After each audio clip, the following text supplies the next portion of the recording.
A line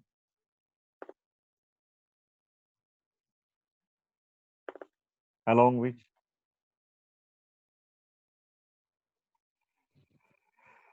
object moves. जिस line के along object move करेगा उसको बोलते हैं लाइन ऑफ मोशन।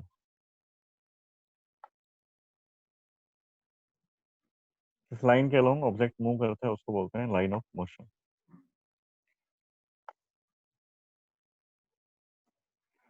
जैसे हम लोगों ने प्रोजेक्टाइल सॉल्व किया था वैसे ही यहाँ पर भी सॉल्व करेंगे कि लाइन ऑफ मोशन, सबसे पहले लाइन ऑफ मोशन मार्क करेंगे। Line of motion, line of motion क्या है मार्क कर लो। और लाइन ऑफ मोशन के परपेंडिकुलर जो डायरेक्शन होती है, बिकॉज सारे फोर्सेस और सारी वेलोसिटीज चाहे किसी भी डायरेक्शन में हो, हम लोग लाइन ऑफ मोशन के अलोंग लेके आते हैं या फिर उसके परपेंडिकुलर, क्योंकि परपेंडिकुलर डायरेक्शन में कोई इफेक्ट नहीं होता। अभी तुम इतना समझ रहे हो कि ये लाइन ऑफ मोशन क्या होता है ना, मैं इस वर्ड को बार बार यूज करूंगा, लाइन ऑफ मोशन क्या है, तो तुम उसके अकॉर्डिंग चलेंगे हम।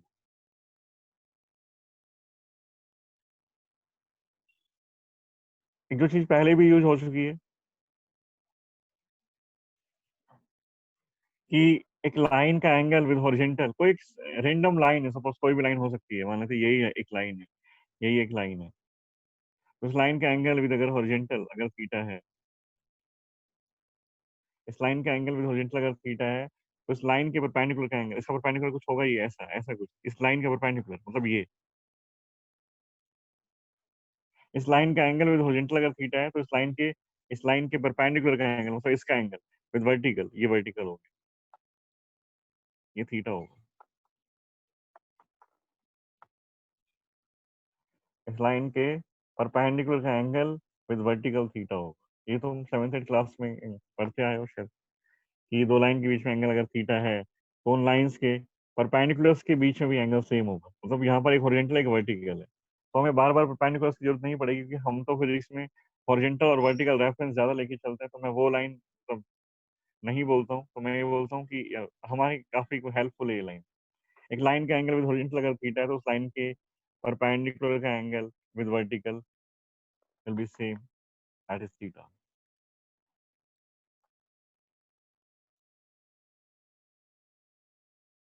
Newton third law, normal reaction calculate करना होता है हम लोगों को, कौन कौन से फोर्स हैं, फोर्स मार्क करेंगे, नॉर्मल रिएक्शन कैलकुलेट करेंगे। नॉर्मल रिएक्शन एक कॉन्टैक्ट फोर्स होता है, जब भी दो बॉडी कॉन्टैक्ट में आती है ना तो दो तरह के फोर्स आते हैं, जब भी दो बॉडी कॉन्टैक्ट में आएंगी तो दो फोर्स आएंगे, कौन कौन से, एक नॉर्मल रिएक्शन, एक फ्रिक्शन, एक फ्रिक्शन फोर्स, एक normal reaction. Normal reaction perpendicular to the surface होगा,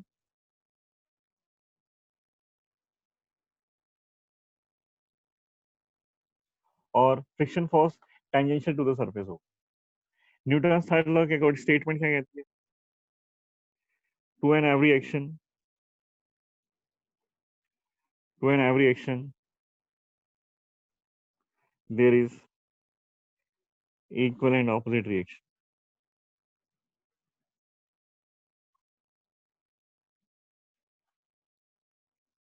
to an every action there is equal and opposite reaction, कोई भी अगर फोर्स लगेगा तो इक्वल एंड ऑपोजिट फोर्स जरूर होगा उसका कहीं ना कहीं, equal and opposite force. Example से चीजें ज्यादा समझ में आएंगी। देखते हैं कहना क्या चाह रहे हैं। सपोज ये एक सरफेस है, ये टेबल है, ये मुझे बहुत बताते रहना है ना कि कौन सा फोर्स कहाँ से आ रहा है, ताकि मैं मार्क कर पाऊँ ठीक से। एक टेबल है, एक ब्लॉक है, टेबल और ब्लॉक आपस में कॉन्टेक्ट में, टेबल और ब्लॉक आपस में कांटेक्ट में, मतलब यहाँ कांटेक्ट फोर्सेस आएंगे, कौन कौन से, नॉर्मल रिएक्शन, फ्रिक्शन फोर्स। ये मैं मान लेता हूँ स्मूथ है, अभी तो हम फ्रिक्शन की बात नहीं करेंगे, पहले स्मूथ सरफेसेस को डिस्कस करते हैं, फिर उसके बाद फ्रिक्शन सरफेस, यही सरफेस रफ कर देंगे। फ्रिक्शन की भी बात नहीं करेंगे, मतलब फ्रिक्शन नहीं है, तो कॉन्टैक्ट फोर्सेस के नाम पर सिर्फ एक ही फोर्स बच गया, that is normal force, normal reaction जिसको बोलते हैं। ये टेबल है, टेबल के ऊपर ब्लॉक रखा हुआ है ऑफ मास है,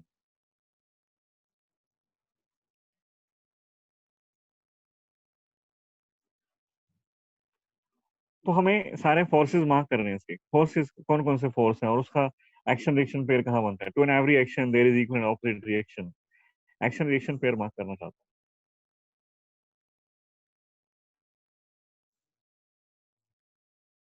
तो इनको दोनों को पहले सेपरेट कर लेते हैं, सेपरेट करते हैं इनको। ये एम है और ये टेबल है, ये ब्लॉक और ये टेबल दोनों अलग अलग कर लिए।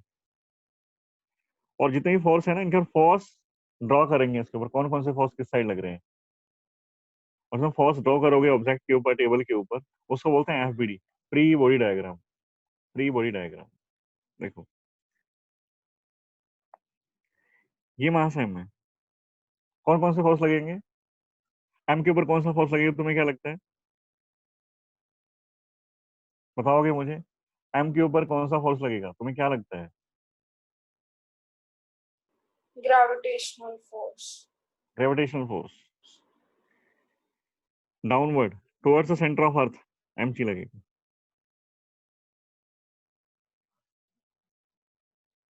इसका पेयर बनाओ, ये तो एक्शन हो गया, इसके ऊपर फोर्स लगा, एक्शन रिएक्शन पेयर बनेगा, इसका पेयर कहाँ लगेगा M G.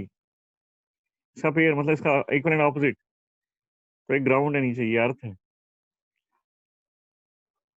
Equal and opposite force, यहाँ भी एक एम जी लगेगा। ये एम जी जो अर्थ, ये फोर्स है ना, बच्चों के दिमाग में क्या रहता है कि एम जी टेबल के ऊपर लग रहा है, एम जी का टेबल से कोई लेना देना नहीं है। एम जी जो है अर्थ का पुल होता है, this is the pulling force by earth. तो अर्थ ने इसके ऊपर फोर्स लगाया एम जी, तो ये क्या करेगा, एम जी वापस लगाएगा अर्थ के ऊपर, एक्शन रिएक्शन पे। एक तो पेयर ये हो गया, ये अर्थ के साथ है ना, इसको टेबल के ऊपर कभी मत लगाना कि ब्लॉक ने टेबल के ऊपर एमजी लगाया। हाँ वो वैल्यू कभी कभी ऐसा होता है कि ब्लॉक ने टेबल के ऊपर जो फोर्स लगाया वो वैल्यू एमजी की इक्वल आ जाती है, कभी कभी ऐसा हो जाता है, पर तुम नहीं करोगे ऐसा। वो आएगा तो ठीक है, आ तो कुछ भी सकता है, एमजी भी आ सकता है आंसर पे, पर तुम ऐसा नहीं करोगे कि इसका फोर्स उठा के एमजी इसके ऊपर लगा, ऐसा नहीं। एमजी जो है ब्लॉक और अर्थ का आपस का इंटरेक्शन है, अर्थ ब्लॉक के ऊपर लगाती है, ब्लॉक अर्थ के ऊपर लगाती है, ये तो ब्लॉक और अर्थ का इंटरेक्शन हो। हमने कहा था ये दोनों कॉन्टेक्ट में भी हैं, ये ब्लॉक टेबल के ऊपर रखा हुआ है, और जब दो बॉडी कॉन्टेक्ट में आती है तो दोनों के ऊपर आपस में फोर्स भी लगता है, फोर्स भी लगता है। कितना फोर्स, कौन सा फोर्स, कौन सा फोर्स लगता है जब दो बॉडी कॉन्टेक्ट में आती है तो, कॉन्टैक्ट फोर्स। कॉन्टैक्ट फोर्स के नाम पर दो फोर्स है हमारे पास, एक नॉर्मल फोर्स, एक फ्रिक्शन फोर्स। फ्रिक्शन फोर्स नहीं होगा क्योंकि अभी मैंने सरफेस स्मूथ ली है, स्मूथ सरफेस है, नॉर्मल फोर्स लगेगा यहाँ से, यहाँ पर, यहाँ से इन दोनों के बीच में। अब एम ब्लॉक जो है ये टेबल के ऊपर कुछ तो फोर्स लगा ही रहा होगा, मैंने कहा एमजी नहीं लगाएगा, हो सकता है एमजी इक्वल आ जाए, पर हमें नहीं पता, पर लगाएगा जरूर। दो बॉडी जब कांटेक्ट में आती है ना, तो हमेशा तुम्हें क्या करना है, दोनों के बीच में फोर्स सेट करना है। हम मानते हैं कि एम ने, ब्लॉक ने टेबल के ऊपर फोर्स लगाया होगा, और वो फोर्स जो लगाते हैं वो कांटेक्ट फोर्स हमेशा परपेंडिकुलर टू द सरफेस होता है, तो ब्लॉक ने टेबल के ऊपर फोर्स लगाया इस तरह से, परपेंडिकुलर। ये फोर्स वो फोर्स है जो ब्लॉक ने टेबल के ऊपर लगाया है, ये एमजी नहीं है, मैं इसका नाम रखता हूँ N, normal force, normal force है ये। जब ब्लॉक ने टेबल के ऊपर फोर्स लगाया एन डाउनवर्ड, तो टेबल क्या करेगी, टेबल वापस ब्लॉक के ऊपर लगाएगी, इक्वल एंड ऑपोजिट, मतलब जितना फोर्स इसके ऊपर लगाया है उतना ही फोर्स टेबल वापस लगाती है in upward direction, that is M. Angle का ध्यान रखना, एंगल 90 डिग्री।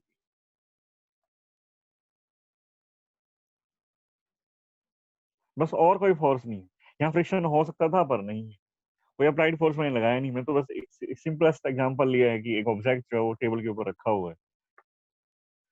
ऑब्जेक्ट अगर टेबल के ऊपर रखा हुआ है तो नॉर्मल रेशियो कितना होगा, आप ये चेक करना चाहते हैं, उसका एफबीडी कितना होगा, इसको बोलते हैं एफबीडी, ये एफबीडी ऑफ ब्लॉक है। एक पार्टिकल को इंडिपेंडेंटली हम ड्रॉ करते हैं, ऑब्जेक्ट को, उसके ऊपर जितने फोर्स हैं वो सारे फोर्स ड्रॉ करते हैं, उसको बोलते हैं फ्री बॉडी डायग्राम। ऐसे ही टेबल का एफबीडी बन, टेबल का मास वगैरह दे रखा होता तो मैं एमपी और बता देता, पर टेबल से हमें कोई कंसर्न नहीं है, तो ठीक है, हमें इतना ही काम था। और एक बात हमें पहले बता दी गई है कि जो टेबल है, ये ब्लॉक जो है ये टेबल के ऊपर रखा हुआ है, ये ब्लॉक टेबल के ऊपर रखा हुआ है, इसका मतलब ये रेस्ट पर है, और रेस्ट पर है तो net force zero, net force zero, rest पर है तो नेट फोर्स जीरो, तो सारे फोर्सेस का सम जीरो होना चाहिए, तो ऐड कर लो उसको, ऐड कर लो। डाउनवर्ड mg है, अपवर्ड n है। तो हम क्या करते हैं, हम अपना रेफरेंस फिर से लेते हैं। डाउनवर्ड पॉजिटिव ले रहा हूँ मैं, मान लेते हैं, अपवर्ड नेगेटिव, और सारे फोर्सेस लिखते जाएंगे और इक्वल टू, क्योंकि रेस्ट पर है तो इक्वल टू 0। तो mg downward minus n is equal to 0 because rest पर है। तो n की वैल्यू कितनी आई, n इज mg, n जो है mg के इक्वल आ गया। ये एक कोइंसिडेंस है, इससे ज्यादा कुछ मत समझना कि ब्लॉक टेबल के ऊपर फोर्स mg लगाता है, कभी तुम्हें लाइन बोलनी ही नहीं। तो नॉर्मलाइजेशन की वैल्यू mg आ गई, मतलब ब्लॉक ने टेबल के ऊपर कितना फोर्स लगाया, mg के इक्वल। वो वैल्यू आ गई mg के इक्वल, अब क्या करें, बोलना पड़ेगा। पर तुम लोग यहाँ पर मार्क मत करना कि mg लग रहा है। तो इन दोनों के बीच में जो इंटरेक्शन फोर्स है, जो नॉर्मल फोर्स की हम बात कर रहे थे, इन दोनों के बीच में इंटरेक्शन फोर्स है टेबल और ब्लॉक के बीच में, that is also equal to mg। ऐसा हो गया, ठीक है। फिर बॉडी इज एट रेस्ट और in uniform motion, net force is 0। If a body is in motion,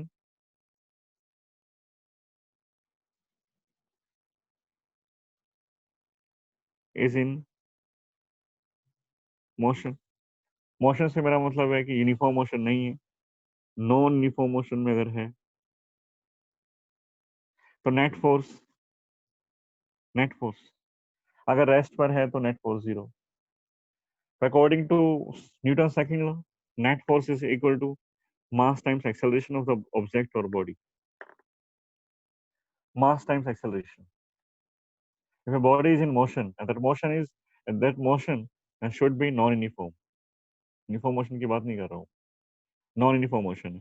तो F net is equal to M A, mass time acceleration. तो ये था सिंपलेस्ट एग्जांपल कि तुमने नॉर्मल न्यूटन थर्ड लॉ को use करके तुमने नॉर्मलाइजेशन कैलकुलेट की है। और देखते हैं,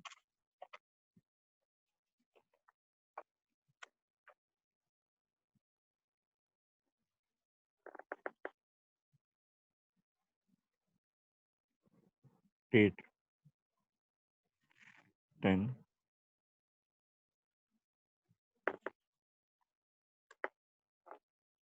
हाँ जी, इंक्लाइन प्लेन लेते हैं, इंक्लाइन प्लेन।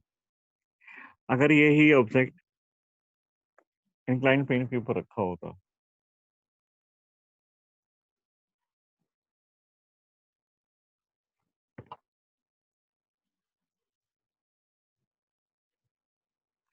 अभी स्मूथ है सरफेस, अभी हम फ्रिक्शन को डिस्कस नहीं कर रहे हैं,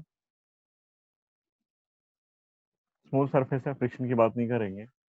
अगर इसको उसके प्लान के ऊपर, इंक्लाइन प्लेन के ऊपर अगर ये ब्लॉक रखा हुआ है ऑफ मास एम, तो ये नीचे की तरफ आएगा, फ्रिक्शन तो है नहीं, तो नीचे तो आएगा ही। फ्रिक्शन होता तो शायद ये ना भी आ पाता, हो सकता है कि फ्रिक्शन इसका अपोज कर देता, इतना अपोज करता कि मोशन में नहीं आ पाता, ऐसा भी हो सकता था।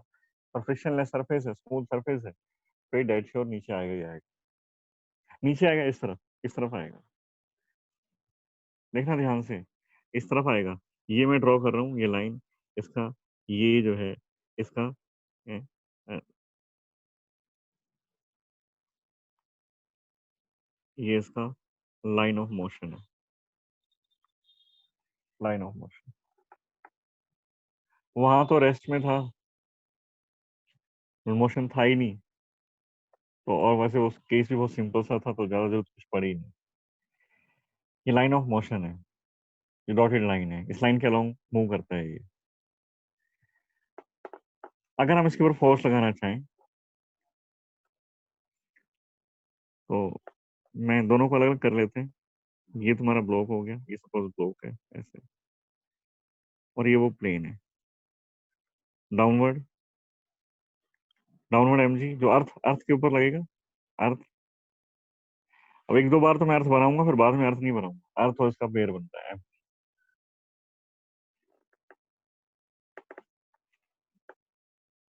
इन दोनों के बीच में एक फोर्स होगा, ये ब्लॉक है, ये प्लेन है, तो ब्लॉक और प्लेन के बीच में एक फोर्स होगा, मतलब ब्लॉक ने प्लेन के ऊपर लगाया होगा perpendicular to the surface, angle 90 degree.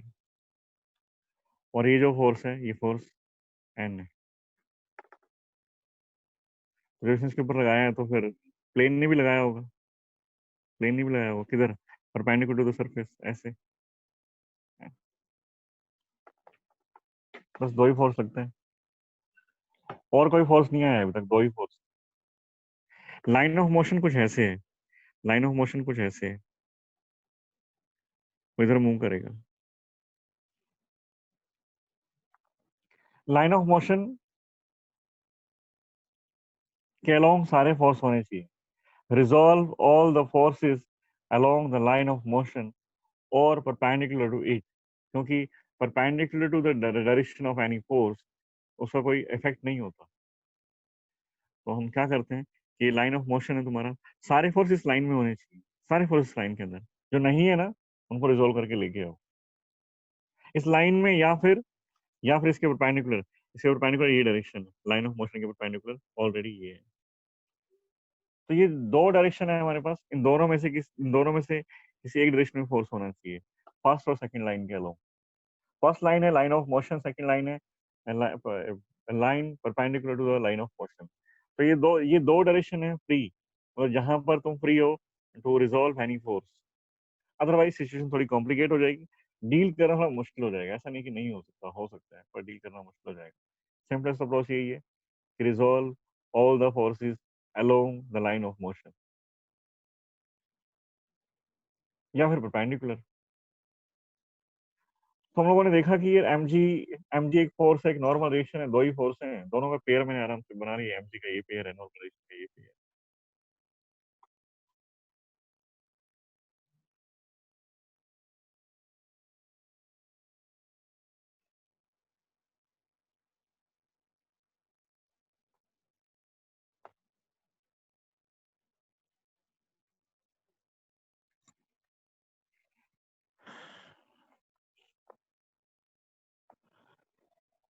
तो तुम्हें क्या लगता है किस फोर्स को रिजोल्व करने की जरूरत है, मुझे ये बताओ कि कौन सही डायरेक्शन में किसको रिजोल्व करें, कौन सही डायरेक्शन में। फोर्स mg को रिजॉल्व करना है। नॉर्मल डायरेक्शन सही है, normal direction already perpendicular to the line of motion, और यही हमारी कंडीशन है, resolve all the forces either along the line of motion और परपेंडिकुलर टू दैट। तो ये लाइन ऑफ मोशन है, नॉर्मल डायरेक्शन ऑलरेडी परपेंडिकुलर है, कोई जरूरत नहीं है, है ना। तो मैं इसको दोबारा बनाता हूँ, ये तो तुम्हारा हो गया, मैं थोड़ा और।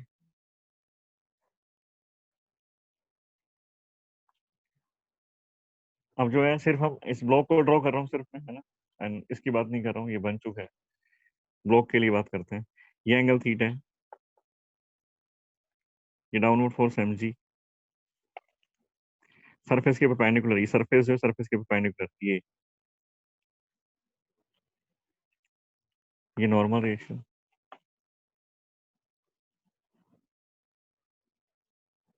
ये एंगल 90 डिग्री है, सरफेस के परपेंडिकुलर है।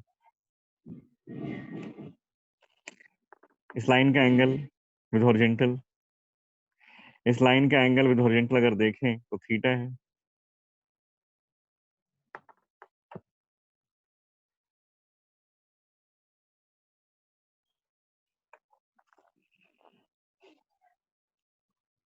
इस लाइन का एंगल विद हॉरिजॉन्टल थीटा है। तो इस लाइन के परपेंडिकुलर, ये जो लाइन है ना, इस लाइन का परपेंडिकुलर नॉर्मल, नॉर्मल, तो नॉर्मल वाली लाइन का एंगल विद वर्टिकल, वर्टिकल ये देखो mg वर्टिकल डाउनवर्ड होता है, ये vertical downward, mg vertical downward, तो ये एंगल थीटा है तुम्हारा, ये एंगल थीटा है।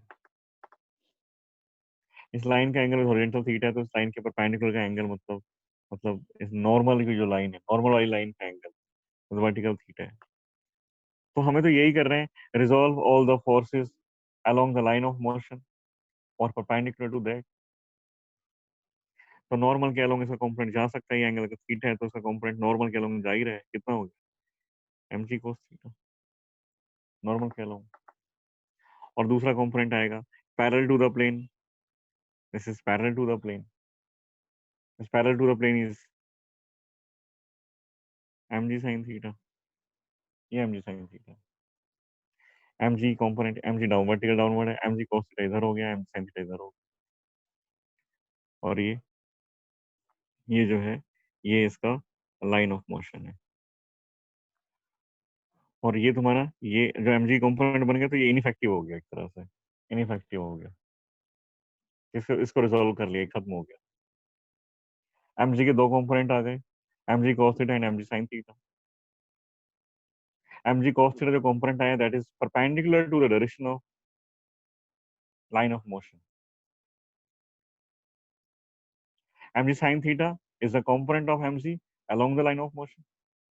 हमारी यही कंडीशंस थी कि सारे फोर्स या तो लाइन ऑफ मोशन में होने चाहिए, तो इस लाइन में होने चाहिए, लाइन ऑफ मोशन के अलोंग, या फिर इसके परपेंडिकुलर। हमने ऐसा कर लिया, सारे फोर्स लाइन ऑफ मोशन में आ गए और या फिर उसके परपेंडिकुलर आ गए।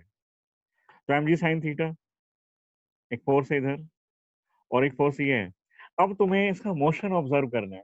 तुम्हें क्या लगता है किस साइड जाएगा? ये इस साइड मूव करेगा, ये इसका लाइन ऑफ मोशन रहेगा। इस तरफ से कोई चांस नहीं है कि इधर चला जाए, ये प्लेन का कॉन्टेक्ट छोड़ के ऊपर भागने लग जाए, ऐसे ऐसे कभी नहीं जाएगा। या प्लेन को तोड़ के नीचे निकल जाए, ऐसा भी नहीं होगा। तो इस लाइन में perpendicular to the line of motion, है ना, हमने कल भी पहले भी बात की थी कि जो एक डायरेक्शन के अलोंग अगर कोई फोर्स है, तो उसके परपेंडिकुलर डायरेक्शन में उसका कोई इफेक्ट नहीं होगा। अगर किसी बॉडी का मोशन इस डायरेक्शन में है, तो इसका मतलब इसके परपेंडिकुलर डायरेक्शन में उसका कोई मोशन नहीं होगा। उसके परपेंडिकुलर डायरेक्शन में वो रेस्ट पर होगा। इस लाइन के अलोंग अगर मोशन है, इस लाइन के अलोंग मोशन है, ये इस पार्टिकल इस लाइन के अलोंग मूव करेगा, हमें पक्का पता है कि वो प्लेन के ऊपर अलोंग द प्लेन ही मूव करेगा। हमें पक्का पता है इस बात का।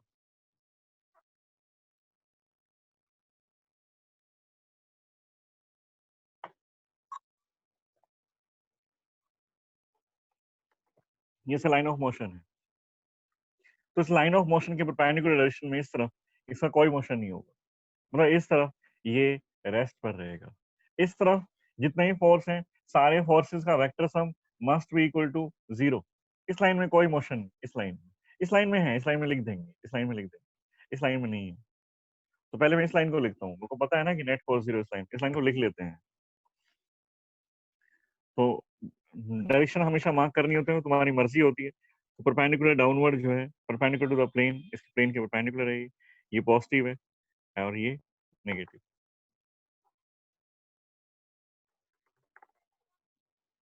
तो downward mg cos theta positive होगा, minus n perpendicular to the plane upward is 0। तो normal reaction mg cos theta आ गया। देखो ये mg नहीं आया इस बार। और तुम दो बातें कंक्लूड कर सकते हो कि हॉरिजॉन्टल सरफेस के ऊपर कोई ब्लॉक अगर रखा हुआ है इनर्शियल फ्रेम में, कंडीशन यहाँ लगाएंगे, इनर्शियल फ्रेम बताएंगे, इनर्शियल फ्रेम क्या होती है। तो नॉर्मल रेशियन mg आता है, और इंक्लाइंड प्लेन के ऊपर normal reaction mg cos theta आता है। काफी इंपॉर्टेंट रोल प्ले करता है normal reaction. For an every action there is equal and opposite reaction. तो पहले हम लोगों ने नॉर्मल रेशियन वगैरह कैलकुलेट किया, एवरी ड्रॉ किया, पेयर्स बनाए, तब जाकर के रिएक्शन आती है mathematical. This is Newton second law. जो एवरी ड्रॉ किया, ये न्यूटन थर्ड लॉ की हेल्प से किया है। For an every action there is equal and opposite reaction. इधर देखो, ये क्या है? ये लाइन ऑफ मोशन है।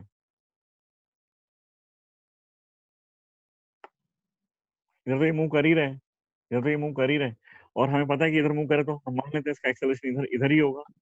इसका एक्सेलरेशन मान लेते हैं कि ए। अब इस लाइन में इसका मोशन है। एक स्टेटमेंट मैंने बाद में ऐड की थी, वो इसलिए की थी, if a body is in motion then net force will be equal to mass times acceleration, mass of that body into acceleration of that body। इस लाइन ऑफ मोशन के अलावा अगर हम देखें, ये लाइन ऑफ मोशन जो है, इस लाइन ऑफ मोशन के अलावा देखें तो नेट फोर्स कितना है इस लाइन ऑफ मोशन के अलावा? नेट फोर्स, सारे फोर्स लिख लो जितने भी हैं। और इसके लिए मैं मार्क करता हूँ कि ये डायरेक्शन जो है पॉजिटिव है हमारी, इसका ऑपोजिट नेगेटिव है। Along the plane positive, along the plane downward is positive, along the plane upward is negative. तो जितने फोर्स लगते हैं इसके ऊपर along the line of motion, वो सारे लिख देते हैं हम लोग। वो सारे फोर्स लिखेंगे तो आएगा downward mg cos theta, mg sin theta, sorry mg sin theta, along the plane downward mg sin theta. एक फोर्स तो ये हो गया, ये पॉजिटिव होगा, ये डायरेक्शन हमारी पॉजिटिव है। और फोर्स कौन से हैं? इस लाइन के अलोंग कोई फोर्स ही नहीं है, सिर्फ अकेला फोर्स है। This is the net force. mg sin theta is the net force along the line of motion, along the plane downward direction. mg sin theta, this is the net force, and that will be equal to mass into acceleration। Magnitude लिखा हुआ है यहाँ पर, कोई magnitude हटा देते, पता ही हमें किधर जा रहा है, वेक्टर हटा देते हैं। एम से एम कैंसिल हो गया। Acceleration of the block over a smooth inclined plane is equal to G sine theta. G sine theta. Normal direction आता है M G cos theta, acceleration आता है जी साइन थीटा।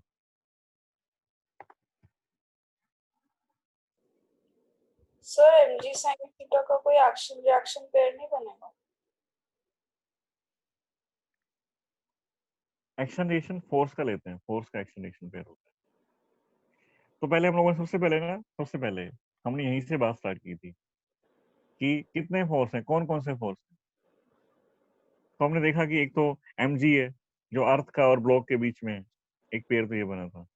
एक था block और surface, plane जो है, ये प्लेन ब्लॉक और प्लेन के बीच में फोर्स होगा जो नॉर्मल रिएक्शन जिसका हमने नाम रखा एन। इनके अलावा कोई फोर्स का पेयर बनता ही नहीं है। हमने सारे पेयर कंप्लीट करने के बाद हम आगे गए थे। पहले हमने पेयर्स ही कंप्लीट किए थे, पहले हम लोगों ने पेयर्स कंप्लीट किए, अब और पेयर नहीं है, दो ही पेयर है। दो पेयर के बाद हम यहाँ गए, फिर हम लोगों ने कहा कि जो हमारे फर्स्ट और सेकंड लॉ से कंक्लूजन है हमारे पास कि रेस्ट में है तो नेट फोर्स 0 और मोशन में है तो net force equals to M A. हमने ये कहा along the line of motion, सारे force along the line of motion होने चाहिए या फिर उसके परपेंडिकुलर। और हम लोगों ने ये भी ऑब्जर्व किया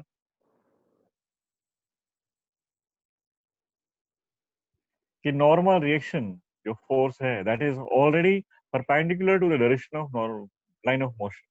normal reaction is already perpendicular, तो नॉर्मल रिएक्शन को रिजॉल्व करने की जरूरत नहीं थी, नहीं किया उसको, कुछ नहीं कहा, वहीं के वहीं रखा हुआ।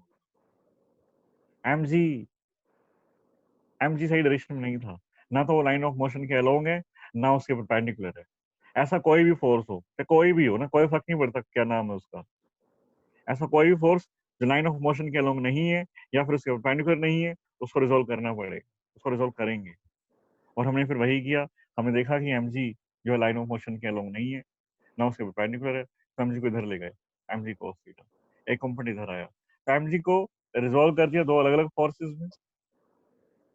एक फोर्स जो लाइन ऑफ मोशन के परपेंडिकुलर चला गया, एक फोर्स लाइन ऑफ मोशन के अलोंग चला गया, और उसको इसके सारे ये कंप्लीट, ये सारी कंडीशन कंप्लीट हो गई हमारी कि हमने लिख लिया कि resolve all the forces either along the line of motion और परपेंडिकुलर टू दैट। अब वो कंडीशन जस्टिफाइड है।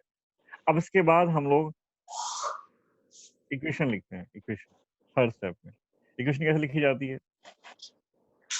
इक्वेशन ये है कि जो लाइन ऑफ मोशन है ना, लाइन ऑफ मोशन के परपेंडिकुलर बॉडी का मोशन नहीं हो सकता। जब लाइन ऑफ मोशन तुम्हारा ये है तो उसके परपेंडिकुलर डायरेक्शन में मोशन नहीं होगा, मतलब उसके परपेंडिकुलर डायरेक्शन में वो रेस्ट पर है, मतलब उसके परपेंडिकुलर डायरेक्शन में net force must be equal to 0। उसके परपेंडिकुलर डायरेक्शन में जितने भी फोर्स हैं सबका वेक्टर सम कर लो, एक डायरेक्शन पॉजिटिव ले ली, एक नेगेटिव ले ली, mg cos theta downward positive ले लिया, माइनस एन ऑपोजिट नेगेटिव ले लिया, इज इक्वल टू 0। यहाँ से नॉर्मल रिएक्शन आ गई mg sin थीटा। अब लिखा along the line of motion गए, along the line of motion एक ही फोर्स है, एक ही फोर्स हो, लिख लो जितने ही फोर्स है, हमें कोई फर्क नहीं पड़ता, जितने फोर्स हम सारे लिखेंगे। Along the line of motion एक ही फोर्स है, और along the line of motion हमें बात पक्का पता है कि एक्सेलरेट करेगा ही, कि नीचे जाएगा, क्योंकि फ्रिक्शन नहीं है अभी, तो हमें कुछ कोई डाउट नहीं है कि नीचे जाना चाहिए कि नहीं जाना, पता नहीं जाएगा कि नहीं जाएगा, ऐसी कोई डाउट है ही नहीं, हमें पक्का पता है कि नीचे जाएगा। जब पक्का पता है नीचे जाएगा तो net force is equal to M, M G sine theta equals to M से M cancel, acceleration is G sine theta.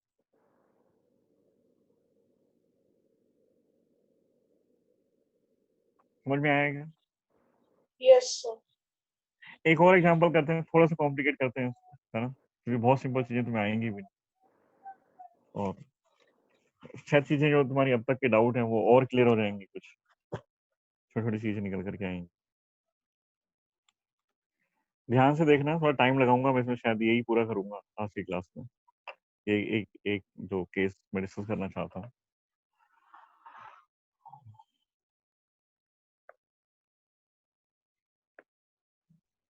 Incline plane है थीटा,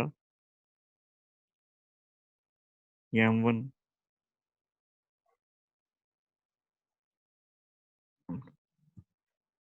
दो ब्लॉक हैं एक दूसरे के साथ आगे पीछे रखे हुए हैं। वैसे तो फ्रिक्शन नहीं है तो सीधा पूरा एक ही कंप्लीट ऑब्जेक्ट मान सकते हैं, पर मेरा टारगेट यहाँ पर आंसर निकालना नहीं है, कोई आंसर नहीं कैलकुलेट करना है, मुझे तो एफबीडी देखना है कि एफबीडी क्या बने, मुझे एफबीडी ड्रॉ करने दो। M1 M2 का एफबीडी। M1 प्लेन के कांटेक्ट में है, तो M1 और प्लेन के बीच में एक नॉर्मल फोर्स आएगा। M2 प्लेन के कांटेक्ट में, प्लेन के ऊपर रखे हुआ है, M2 भी और M1 भी, तो M1 और प्लेन के बीच में एक फोर्स आएगा, normal force perpendicular to the surface. M2 और प्लेन के बीच में एक नॉर्मल फोर्स आएगा, दो फोर्स हो गई। M1 और M2 भी कांटेक्ट में है, देखो M1 M2 कांटेक्ट में है, M1 M2 कांटेक्ट में है, तो M1 M2 के बीच में भी एक फोर्स आएगा यहाँ पर, M1 M2 के बीच में एक फोर्स आएगा, क्योंकि जहां जहां कांटेक्ट है वहां कांटेक्ट फोर्स आएगा। कांटेक्ट फोर्स, नॉर्मल फोर्स और फ्रिक्शन फोर्स। अभी फ्रिक्शन की बात हम नहीं कर रहे हैं, आएगा कर लेंगे ना, अभी नहीं कर रहे हैं, स्मूथ स्मूथ सरफेस है। M1 M2 के बीच में कांटेक्ट है, वहां पर एक नॉर्मल फोर्स आएगा। M1 और प्लेन के बीच में एक नॉर्मल फोर्स आएगा। M2 और प्लेन के बीच में एक नॉर्मल फोर्स आएगा, दोनों का mg आएगा। थोड़ा सा लास्ट टाइम तो दो ही फोर्स थे सर, पांच फोर्स है टोटल। देखते हैं कि करके। अर्थ तो बनाने की जरूरत नहीं है ना बार बार, चलो एक बार और बना देता हूँ अर्थ। मैं अब आगे से अर्थ नहीं बनाऊंगा, अर्थ और बीच के बीच, क्योंकि अर्थ का हमारा कोई काम नहीं है, हमें पता है कि mg लग रहा है और mg का एक पेयर बन रहा है ना। तो अब तुम दिमाग में रखो कि mg का पेयर अर्थ बनाती है। एक तो ये लेते हैं, कौन कौन से बन रहे हैं, थोड़ा दूर दूर करके बना दिया मैंने इनको। दोबारा एक नया डायग्राम नीचे बना दूं, फाइनल डायग्राम जो होगा। अब तो सिर्फ मैं इनको देखना चाहता हूँ, रिजोल्व करके, सॉरी एफबीडी देखना चाहता हूँ। ये तुम्हारा प्लेन है, ये प्लेन, ये M1 है, ये M2 है, और ये प्लेन है। ये अर्थ है भाई, ये अर्थ है, ये अर्थ है। पर तो अर्थ की बात कर लेते हैं। अर्थ इसके ऊपर M1G downward, vertical downward M1G, इसके ऊपर M2G।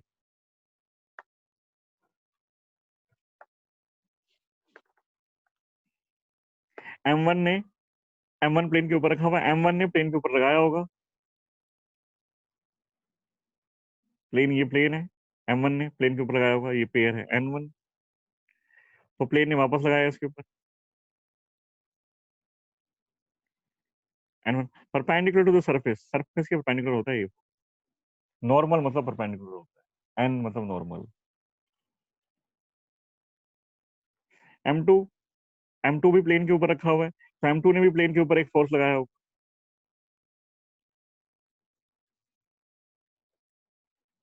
ये N2 है। M2 ने प्लेन के ऊपर एक फोर्स लगाया, तो प्लेन ने M2 के ऊपर वापस लगाया होगा, वो इधर है, वो N2 है।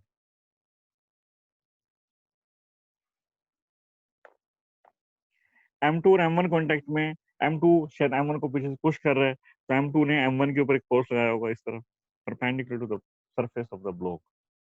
M2 ने M1 के ऊपर इधर से एक फोर्स लगाया होगा, दैट इज N। तो M1 क्या करेगा, बदला तो पूरा करते हैं अपना, ये रिएक्शन एक्शन रिएक्शन, कोई कमी नहीं छोड़ता, पेयर बना के चलते हैं ये इक्वल एंड ऑपोजिट, सारे पेयर कंप्लीट हैं। mg का पेयर तुम्हें दिखाई नहीं दे रहा होगा, अर्थ के ऊपर वापस लगा, अर्थ ने ब्लॉक के ऊपर लगाया, ब्लॉक ने अर्थ के ऊपर वापस लगा दिया, M1 यहाँ भी लगा, M2C।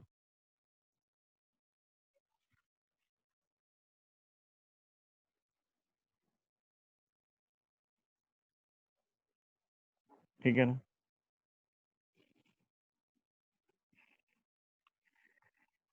मैं एक बार दोबारा बना देता हूँ इसको फाइनल, थोड़ा सेपरेट कर रहा हूँ इसको ना, वैसे तो साथ साथ है ये, पर एफबीडी बनाने के लिए, सॉरी इक्वेशन लिखने के लिए मैं अभी तो अलग कर रहा हूँ, बाद में तो हम ऐसा कर लेंगे कि इसको देख पाएंगे, साथ होंगे तो भी हम देख पाएंगे।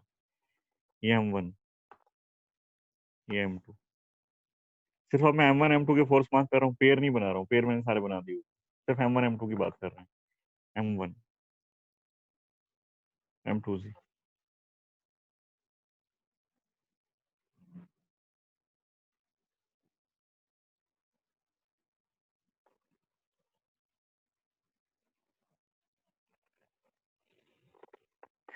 ये लाइन ऑफ मोशन है भाई, ये लाइन ऑफ मोशन, दोनों का लाइन ऑफ मोशन यही है,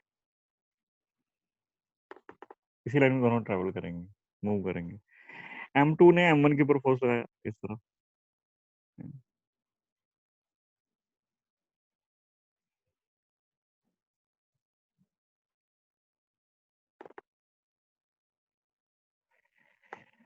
ये तो था जो फोर्सेस हैं।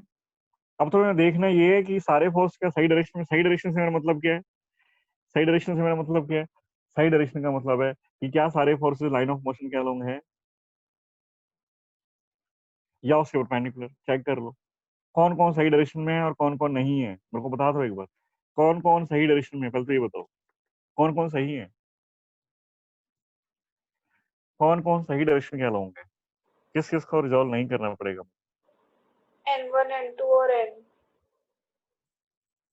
N1 सही है, perpendicular to the line of motion, N2 भी ठीक है, N2 भी perpendicular to the line of motion, N भी ठीक है, along the line of motion.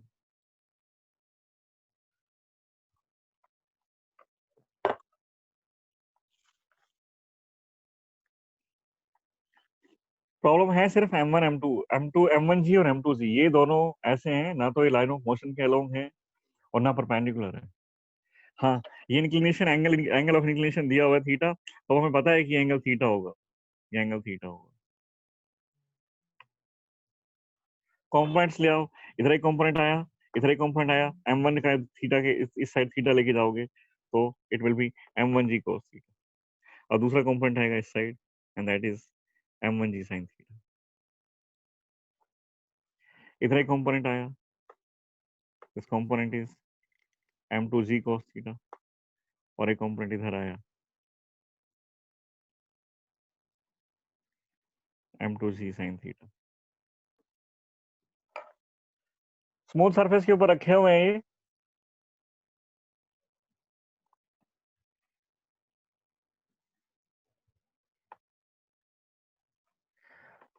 तो ऑब्वियस है ये मूव तो करेंगे, और दोनों अलोंग लाइन ऑफ मोशन पता ही है कि, तो इस लाइन के अलोंग एक्सेलरेशन ए, दोनों साथ साथ रहते हैं तो एक्सेलरेशन ए है, दोनों का एक्सेलरेशन सेम है। ऐसा भी केस आएगा दोनों का अलग अलग एक्सेलरेशन होगा। अभी हम लोग सिंपल अप्रोच, सिंपल केसेस देख रहे हैं, केसेस कॉम्प्लिकेट करेंगे धीरे धीरे, दोनों का एक्सेलरेशन भी सेम है। ये लाइन ऑफ मोशन है, मतलब इसके परपेंडिकुलर लाइन में, मतलब इस लाइन में और इस लाइन में कोई मोशन नहीं होगा, इस लाइन में कोई मोशन नहीं है, इस लाइन में जब कोई मोशन नहीं है तो N1 और mg cos थीटा दोनों का सम जीरो होना चाहिए, तो नेट फोर्स जीरो होगा इस लाइन के अलोंग, मतलब जितना फोर्स N1 है उतना ही M1g cos थीटा भी, तभी तो कैंसिल करेंगे एक दूसरे को ये, तो जितना N1 है उतना ही M1g cos थीटा है, मतलब N1 equals to M1g cos theta. इस लाइन के अलोंग नेट फोर्स जीरो है, जितना फोर्स इस तरफ है उतना इस तरफ है, तभी जीरो हो पाएगा, तो N2 equals to M2g cos theta.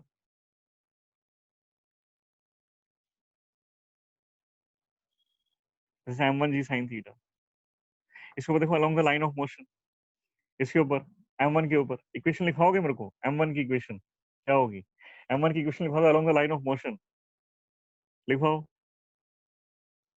मैं ले लेता हूँ कि डायरेक्शन, डायरेक्शन ऑफ एक्सेलरेशन जो पॉजिटिव है उसका ऑपोजिट नेगेटिव।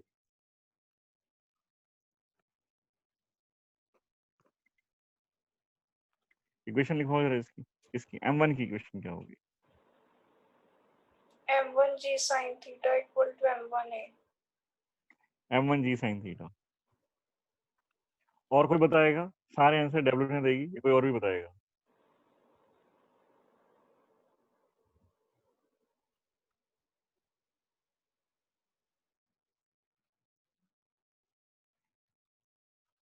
वेट कर रहा हूँ मैं, जल्दी बोलो।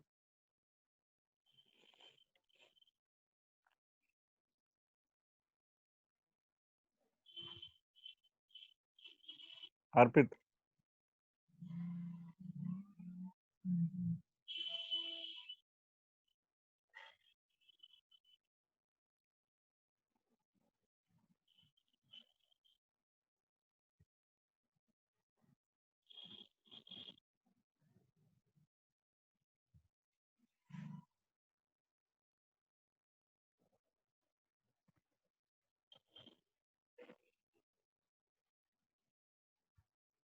किसी को नहीं पता? तो m1 g sin theta net force है, तो m1 a के इक्वल हो जाएगा, फिर m1 m1 से कैंसिल हो जाएगा, तो a equals to g sin theta आ जाएगा।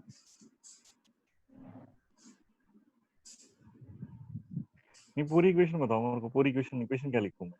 m1 की इक्वेशन क्या लिखूं? m1 g sin theta minus n, हाँ हाँ हाँ, फिर इक्वल्स माइनस एन, नहीं प्लस n माइनस एन, आएगा, प्लस n प्लस एन, आएगा। Very good, plus N. m1 G sine theta इधर है, और एक फोर्स एन भी तो है ना, सारे फोर्स लिखने होते हैं, एन को क्यों छोड़ दिया? एन को कैसे छोड़ देंगे? सारे फोर्स लिखेंगे। m1 G sine theta plus N, दोनों की डायरेक्शन सेम है, ये डायरेक्शन पॉजिटिव है, direction of motion is positive, मैंने ऐसा माना है कि direction of motion is positive. m1 G sine theta इधर है, एन भी इधर है, m1 G sine theta plus N is equal to m1 है, इक्वल टू m1 है।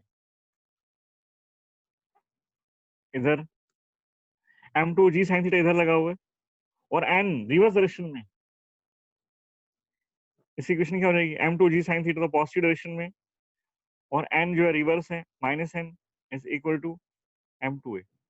दोनों साथ साथ हैं, अभी तो यही मान रहे हैं हम लोग, और चलेंगे भी साथ साथ, मानने वाली बात भी नहीं, चलेंगे भी साथ साथ। इनिशियली कॉन्टेक्ट में है तो ये हमेशा कॉन्टेक्ट में रहने वाले हैं। दो इक्वेशन आ गई, equation number 1, equation number 2।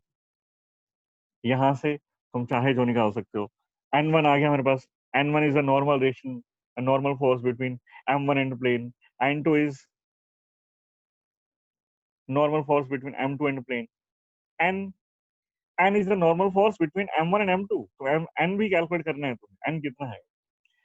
a acceleration of the acceleration of both the blocks, तो इक्वेशन 1 एंड 2 को मैं अगर ऐड कर दूं तो n से n कैंसिल हो जाता है, तो मेरे पास आता है कि m1 plus m2, m1 g sin theta, m2 g sin theta, m1 plus m2 g sin theta common है, g sin theta common area. यहाँ से m1a प्लस m2a है, तो a कॉमन ले लेंगे, m1 plus m2 into a, तो ए कितना आया? m1 प्लस m2 से m1 प्लस m2 कैंसिल हो गया, तो a is G sine theta. अभी तो साथ ही है ये, और फ्रिक्शनलेस सरफेस है, तो कोई फर्क पड़ने वाला नहीं है। फर्क पड़ेगा अगर सरफेस फ्रिक्शन रफ हो गई तो। a is G sine theta, a is G sine theta. अब यहाँ से तुम नॉर्मल रिएक्शन कैलकुलेट कर सकते हो, n नॉर्मल रिएक्शन।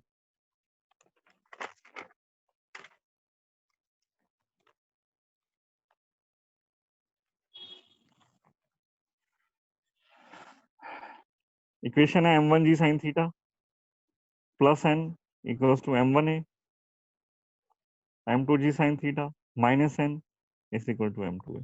किसी भी इक्वेशन में a की वैल्यू पुट कर लो। a कितना आया हमारे पास? a is G sine theta, n1 n2 भी आ चुके हैं, n1 is m1 g cos theta, n2 m2 g cos theta, ये सारे पैरामीटर्स आ चुके हैं। बस एक चीज रहती है, दोनों के बीच में नॉर्मल फोर्स कितना है, m1 और m2 का नॉर्मल फोर्स कितना है। तो m1 g sin theta, equation number 1 ही लेते हैं, इक्वेशन नंबर 1 में a की वैल्यू पुट कर देते हैं, m1 g sin theta plus n equals to m1 a is g sin theta,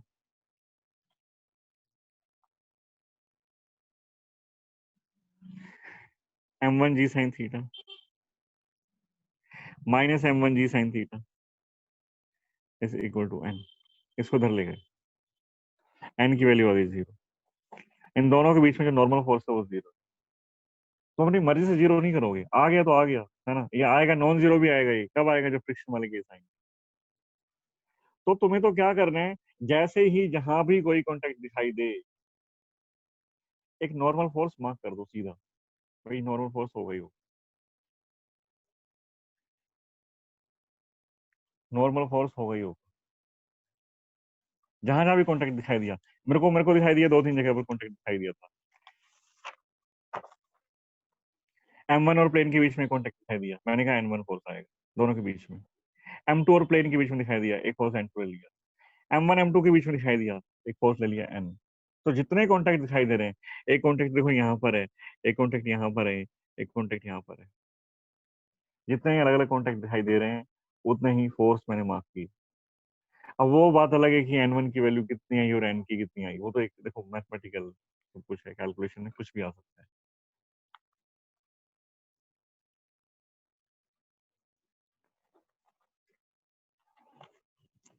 तो यहीं से हम आगे बढ़ेंगे, है ना। आइडिया देता हूँ कल हमें करना क्या है। फ्रेम ऑफ रेफरेंस होता है,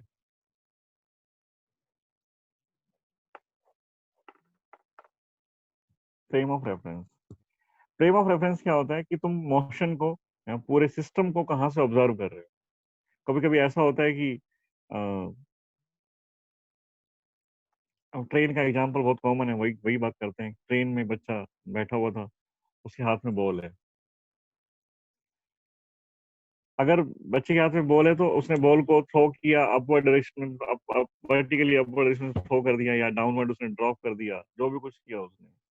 तुम्हें क्या करना है, उस बॉल को देखना है। तुम्हें उस बॉल को देखना है बस। अब कहाँ से देख रहे हो, कहाँ से देख रहे हो? तुम नहीं हो वो बच्चा, वो बॉल और वो ट्रेन, तुम अलग हो सबसे। तो वो बच्चा दिखाई दे रहा है, वो बॉल दिखाई दे रही है, वो ट्रेन दिखाई दे रही है। तुम बाहर खड़े होकर देख रहे हो, बाहर प्लेटफॉर्म पर। सपोज ये सारा सीन जो एक प्लेटफॉर्म के ऊपर होता है, तुम प्लेटफॉर्म से देख रहे हो। तो तुम्हारा फ्रेम ऑफ रेफरेंस जो है वो प्लेटफॉर्म है, वो ग्राउंड है। ग्राउंड तुम बोल सकते हो, अर्थ पर खड़े हो तुम, तो ग्राउंड हमारा फ्रेम ऑफ रेफरेंस रहता है। ग्राउंड हमारा फ्रेम ऑफ रेफरेंस है। केस ये भी हो सकता था कि तुम पूरे मोशन को ऑब्जर्व करो। सपोज तुम भी उसी ट्रेन में ट्रेवल कर रहे हो, तुम भी वहीं कहीं बैठे हो, और बच्चे के हाथ में बॉल है और बच्चा उससे खेल रहा है। जो भी करता है वो अपवर्ड थ्रो करता है, डाउनवर्ड करता है, जो भी करता है। एक तुम वहां से ऑब्जर्व करते हो, बाहर से खड़े होकर ऑब्जर्व करते हो, एक इनसाइड द ट्रेन ऑब्जर्व करते हो। तो दोनों अलग अलग फ्रेम है।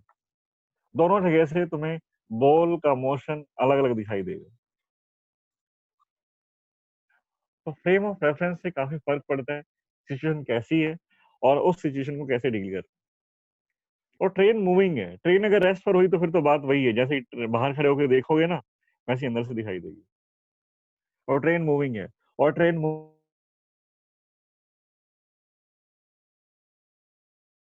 स्पीड धीरे धीरे इंक्रीज करती है। मतलब ट्रेन का एक्सेलरेशन होता है। इसको ट्रेन हो सकती है कि कुछ दूर चलने के बाद ट्रेन कांस्टेंट स्पीड से चलती रहे, उसकी बात नहीं कर रहा हूँ मैं। कांस्टेंट स्पीड से नहीं, मैं बात कर रहा हूँ जब ट्रेन जो है एक्सेलरेट कर रही थी उस टाइम, या ट्रेन ने ब्रेक लगाए तब, उस टाइम की कांस्टेंट वेलोसिटी की बात नहीं कर रहा। तो जब तुम मोशन को ऑब्जर्व कर रहे हो और कहीं से ऐसी जगह से ऑब्जर्व कर रहे हो जहां पर जिस फ्रेम में तुम खड़े हो, अब तुम ट्रेन में खड़े हो सकते हो या तुम किसी ऐसी जगह पर खड़े हो। सपोज बाहर एक एलिवेटर है और ट्रेन के सामने है, इमेजिनेशन है, कुछ भी हो सकता है।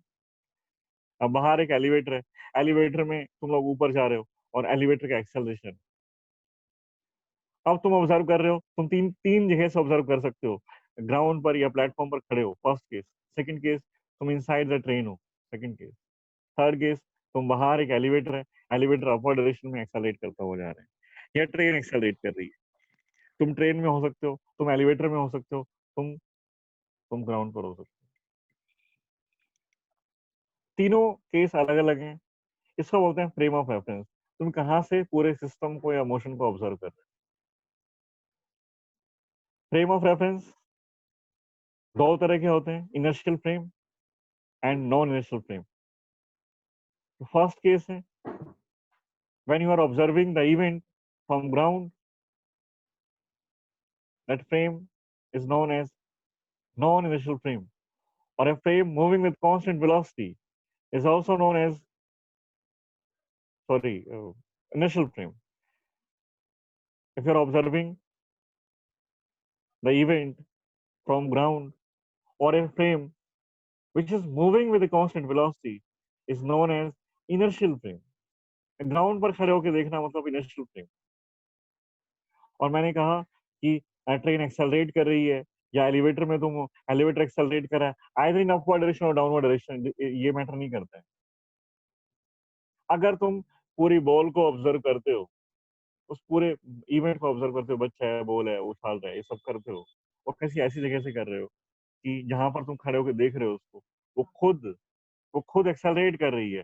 ट्रेन में खड़े होकर देख रहे हो, ट्रेन एक्सेलरेट कर रही है। एलिवेटर में खड़े होकर देख रहे हो, एलिवेटर एक्सेलरेट कर रहा है। तो उस टाइम जो तुम्हारा फ्रेम है, if you are observing the event from a accelerating frame, If you are observing the event from accelerating frame, then your frame of reference will be known as non-inertial frame. और फिर non initial frame के अंदर question को solve करने के लिए हमें कुछ एडिशनल फोर्सेस लगाने पड़ते हैं, उसको बोलते हैं स्यूडो फोर्स।